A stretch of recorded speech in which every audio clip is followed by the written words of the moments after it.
Cette journée, de toute cette bénédiction. Avant de commencer, je suis un fervent sympathisant et je crois en la philosophie de l'islam. Aujourd'hui, nous allons parler d'un sujet essentiel, de la richesse. Pourquoi cherchons-nous la richesse? Pourquoi faisons-nous tant d'efforts pour avoir de la richesse? Et qu'est-ce que Dieu demande que nous fassions de cette richesse?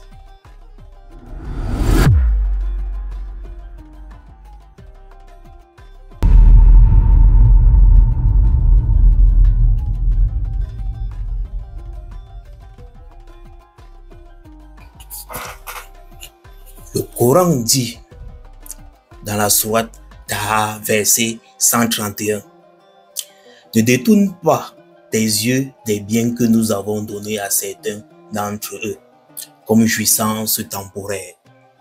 La richesse est bien, l'argent est bien. Cherchons l'argent. Je réside actuellement au Canada, à Montréal. Je vais vous relater une histoire qui s'est passée dans mes débuts lorsque je venais d'arriver ici à Montréal. Comme tout nouveau immigrant, je faisais mes petits jobs dans une compagnie de la place. J'étais avec un ressortissant, mon binôme était un ressortissant de la République démocratique du Congo. J'ai une pensée pieuse pour l'âme des différents morts qui surviennent tout récemment lors de l'attaque du M23, tout en passant. À cette époque, il y a eu un nouvel arrivage d'employés. Vous savez qu'ici, là, on trouve principalement les emplois au travers des agences de placement. Une agence de placement est venue avec une nouvelle vague de nouveaux travailleurs, parmi lesquels, excusez-moi, la commission est réunie afin de procéder à l'interpellation. Parmi lesquels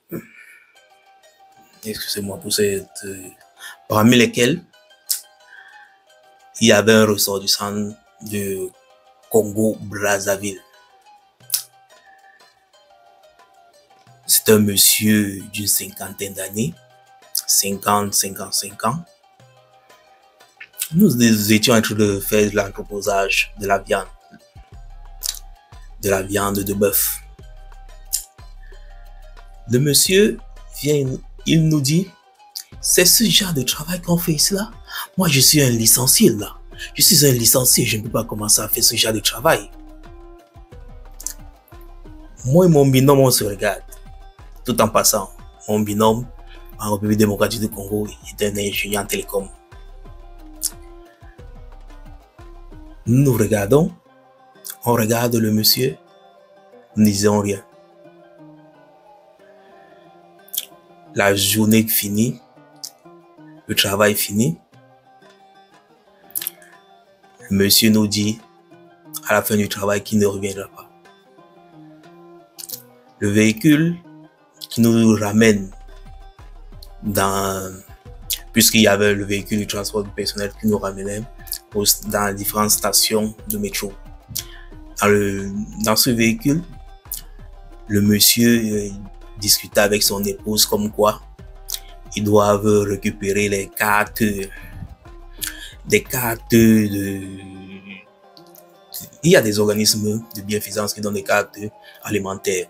Comment la journée prochaine, ils doivent partir récupérer les cartes alimentaires pour partir récupérer de la nourriture à moindre coût dans les locaux de ces œuvres-là. Ce monsieur ne voulait pas travailler.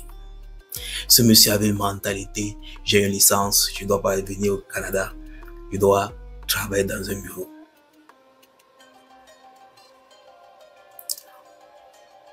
Il n'avait pas notre mentalité. Nous, en arrivant ici là, il était question de travailler à tout prix, d'évoluer dans notre travail et de gravir les échelons. nous devions graver les échelons.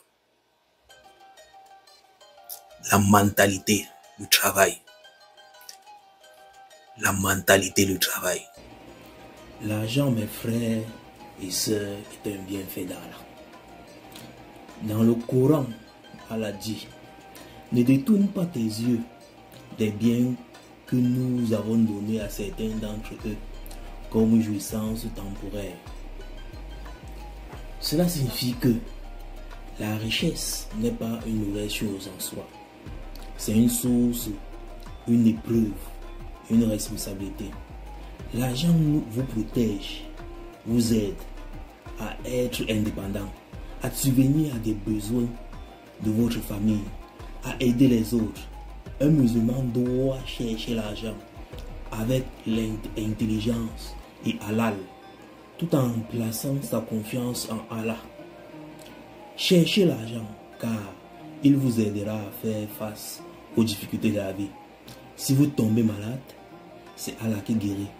Mais l'argent paiera les soins.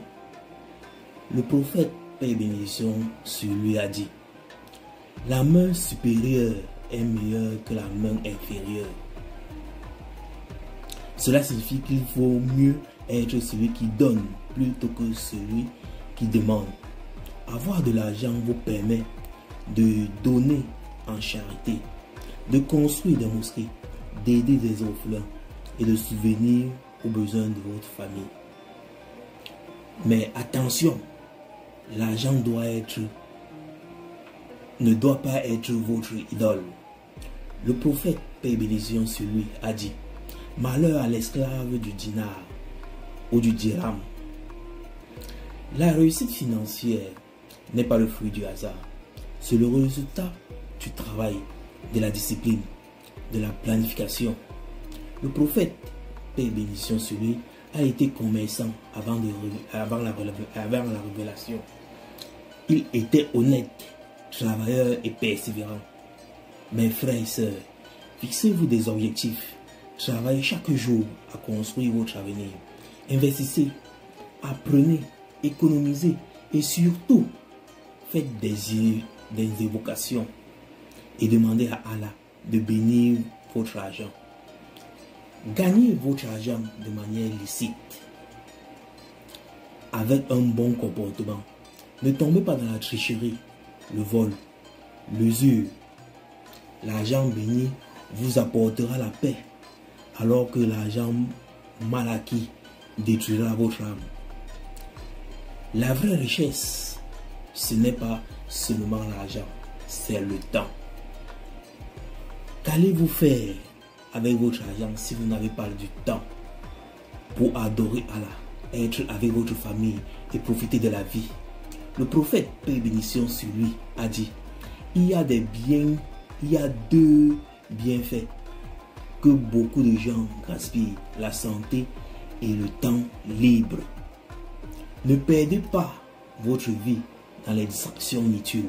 Ne passez pas vos journées à jalouser les autres sur les réseaux sociaux. Investissez en vous. Apprenez, entreprenez, travaillez dur et soyez patient. Mes frères et sœurs, l'argent est important, mais ce n'est qu'un outil. Cherchez-le de manière honnête. Utilisez-le pour le bien et ne laissez jamais l'argent vous éloigner de Allah. Faites de l'argent un moyen d'adorer Allah, en aidant les autres, en évitant les dettes, en étant généreux. Et souvenez-vous, la vraie richesse est dans le cœur, car même un peu, si Allah bénit votre vie, vous serez plus heureux que des milliardaires. Qu'Allah vous bénisse, vous, vos finances, votre famille, le temps que vous consacrez à chercher cet argent. À bientôt.